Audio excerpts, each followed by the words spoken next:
There is a particular kind of silence that falls over the world when two great powers decide, simultaneously, that they are done pretending.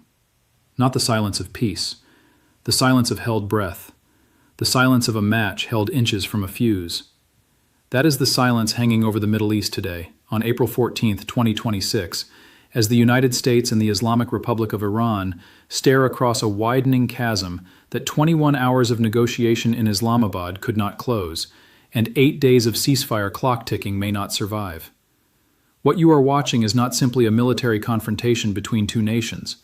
What you are watching is the collision of two civilizational worldviews, two incompatible definitions of sovereignty, and two governments whose domestic political pressures are now more powerful than their instinct for self-preservation. And the world, which depends on a narrow strip of water called the Strait of Hormuz for roughly 1/5 of its seaborne oil, is discovering that it has no good options and very little time.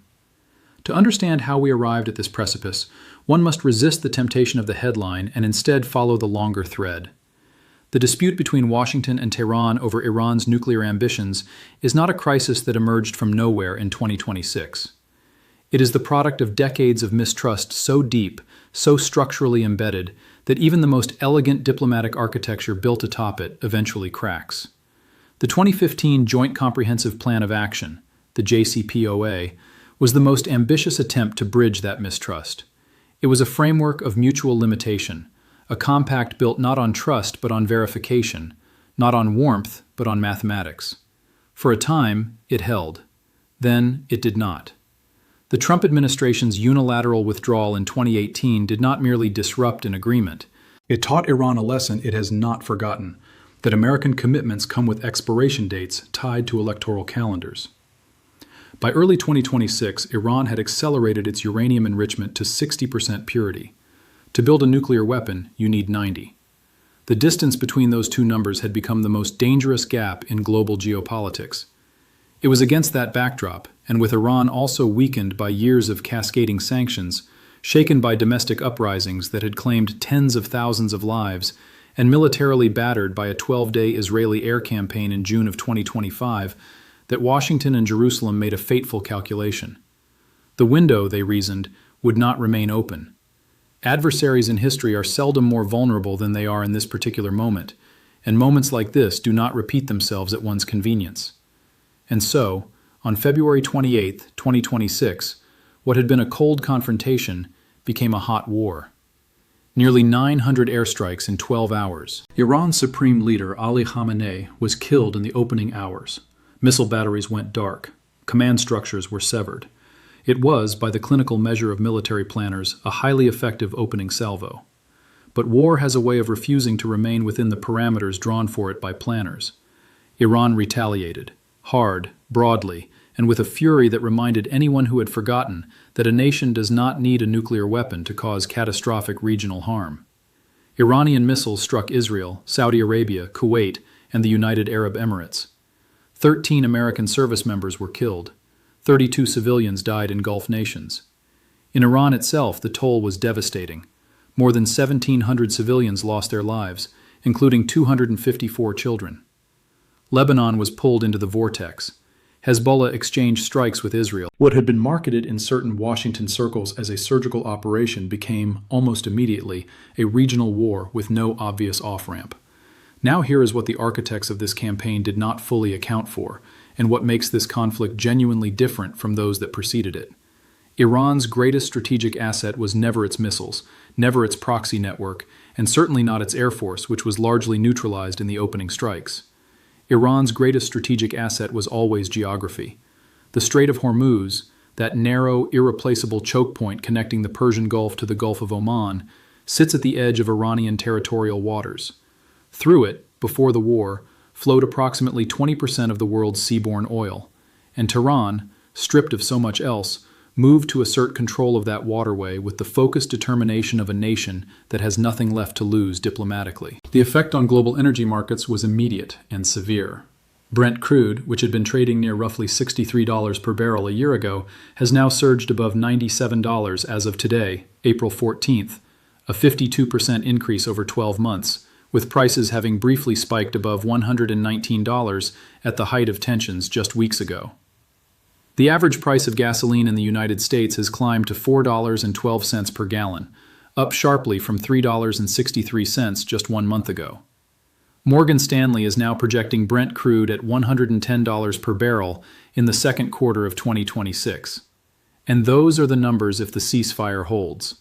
If it does not, the projections grow considerably darker. If you are still reading this, if you understand that what is unfolding in the Persian Gulf is not a distant abstraction, but a force already reshaping your economy, your gas pump, your grocery bill, and the geopolitical order under which you have lived your entire life, then you should do one thing right now before you read another word. Subscribe to this channel. Turn on notifications. Because what comes next in this story will not wait for you to find it. It is moving faster than any algorithm, faster than any morning newspaper, faster than the carefully managed press releases of governments who would prefer you understand less rather than more. Subscribe now. What follows is not analysis you will find assembled this way anywhere else, and the next 72 hours may well be the most consequential in this region in a generation. The talks in Islamabad on April 11th and 12th represented something genuinely extraordinary, even in failure. They were the highest-level direct negotiations between the United States and the Islamic Republic of Iran since the 1979 revolution. 47 years of diplomatic estrangement compressed, improbably, into a luxury hotel conference room in Pakistan. Vice President J.D. Vance led the American delegation, accompanied by Steve Witkoff and Jared Kushner. Iran sent Parliament Speaker Mohammad Bakr Kalibaf. Pakistan's government, which has labored quietly for months to position itself as a credible neutral broker between two nations that do not trust each other enough to agree on the weather, arranged the setting. For 21 hours the delegations talked. Through the night and into Sunday morning, through what one imagines were long silences and longer arguments, they searched for the geometry of a compromise that might satisfy the irreducible demands of both sides. They did not find it. At 7 in the morning on April 12th, Vice President Vance stepped to a microphone and delivered the assessment with the bluntness that has become something of his rhetorical signature. The bad news is that we have not reached an agreement, and I think that's bad news for Iran much more than it's bad news for the United States. Iran's Foreign Minister Abbas Araghchi told reporters that the two sides had come within inches of a framework, but that they had encountered, in his words, maximalism, shifting goalposts, and blockade. Whether you find the American or Iranian characterization more credible likely depends on which set of grievances you find more legitimate. What is not in dispute is the outcome. And here's the thing about the two positions that made compromise so elusive. They were not simply different negotiating stances. They reflected genuinely incompatible definitions of what the negotiations were supposed to accomplish. The United States arrived in Islamabad demanding the complete and verifiable dismantlement of Iran's nuclear enrichment infrastructure, the removal of all highly enriched uranium from Iranian soil, an end to Tehran's financial and military support for proxy networks across Lebanon, Yemen, Iraq, and Gaza, and the immediate and unconditional reopening of the Strait of Hormuz. Washington further insisted that Iran had been effectively extorting global shipping, charging fees of up to $2 million per vessel for passage through the strait. At 100 vessels per day, 365 days per year, one American official observed, Iran was generating more revenue from that waterway than the entire United States Navy shipbuilding budget. Washington called it extortion. Tehran called it compensation for war damage. The gap between those two interpretations is not merely semantic, it is civilizational. Iran, for its part, arrived with its own set of non-negotiable propositions. Tehran would discuss limits on uranium enrichment levels. It would consider a framework that provided genuine sanctions relief and reintegrated Iran into the international economic order. What it would not do, what it regarded as existential concessions that no sovereign government could make without national humiliation, was dismantle its missile infrastructure, end its support for regional allies in Lebanon and Yemen and Iraq and Gaza, surrender its stockpile of highly enriched uranium, or relinquish strategic control of the Strait of Hormuz. A diplomatic source conveyed the geometry of the impasse to CNN with the kind of compression that only the most devastating truths achieve. The maximum Iran is willing to offer does not meet the minimum the United States is demanding. 11 words. The entire crisis in a single sentence. And once you understand that sentence, you understand why 21 hours of negotiation produce nothing, and why the next 8 days carry the weight they do. The ceasefire between the United States and Iran is set to expire on April 21st. In the immediate aftermath of the collapsed talks, President Trump announced a full naval blockade of Iranian ports, declaring that Iranian vessels approaching the blockade would be, in his words, immediately eliminated. Iran rejected the blockade as a violation of international law and continued asserting operational control of the Strait of Hormuz. OPEC Plus data revealed that the cartel's output fell by 7.9 million barrels per day in March, largely attributable to the closure of the strait. And yet, and this is the detail that should arrest your attention, Trump subsequently indicated that Iran had reached out and is seeking to resume negotiations.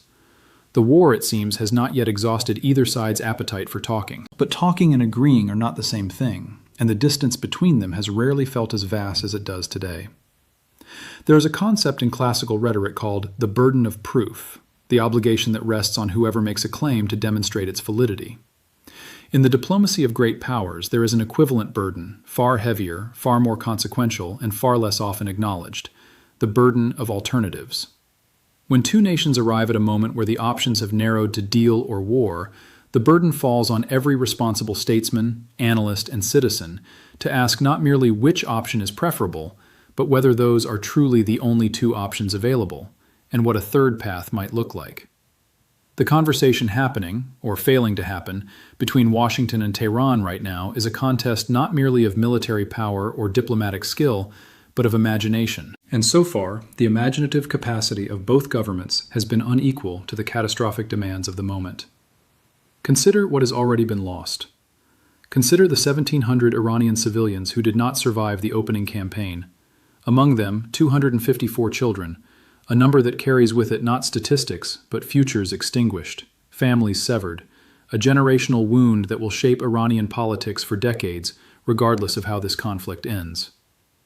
Consider the 13 American service members who died in a war that, in the most profound sense, was a war of choice. A war chosen at a moment of perceived opportunity against an adversary assessed to be maximally weakened. Consider the 32 civilians killed across Gulf states that had nothing to do with the nuclear impasse at the heart of this conflict. Consider the Lebanese civilians caught between Hezbollah and Israeli strikes in a country that has already survived more violence than any nation its size should reasonably be expected to absorb. The human arithmetic of this war does not balance. It never does.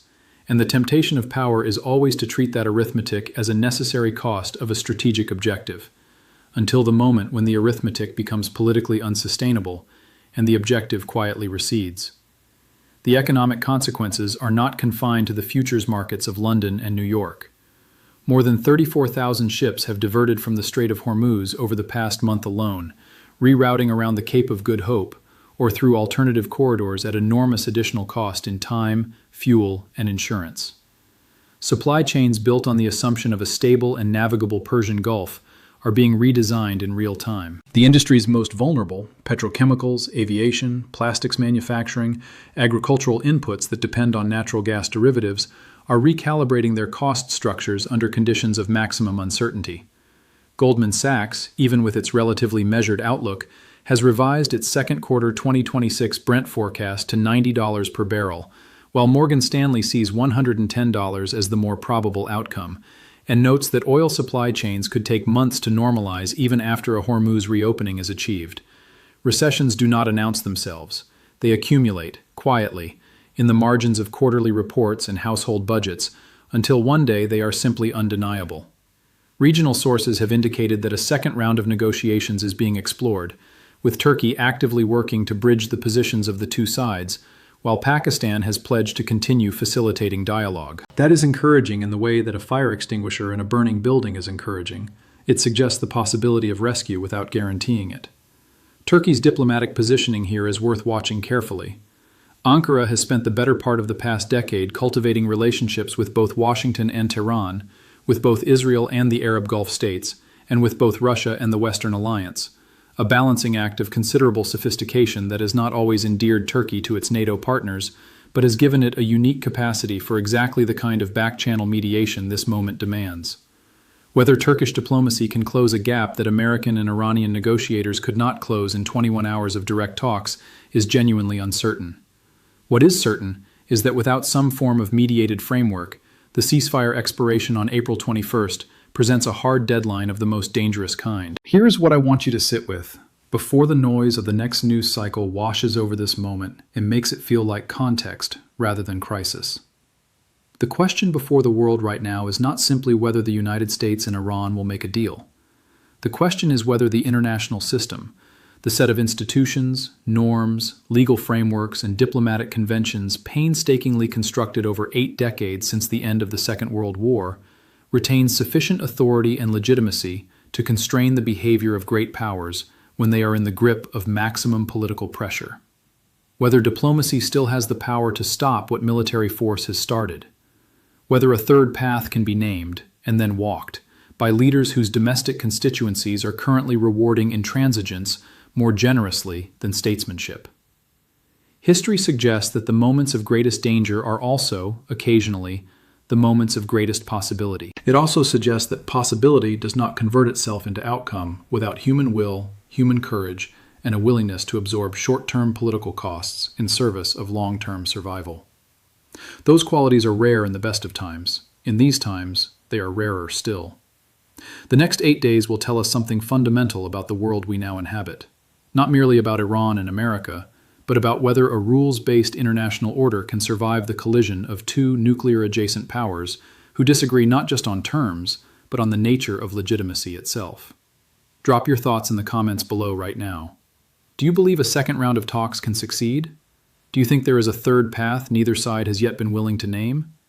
Your perspective matters in this conversation, because these decisions and their consequences belong to all of us. And remember, this is for education and discussion only, not personal financial advice. I'm sharing a way to think through the history, the market, and the ownership questions so you can make your own decisions with your own money and your own risk in mind.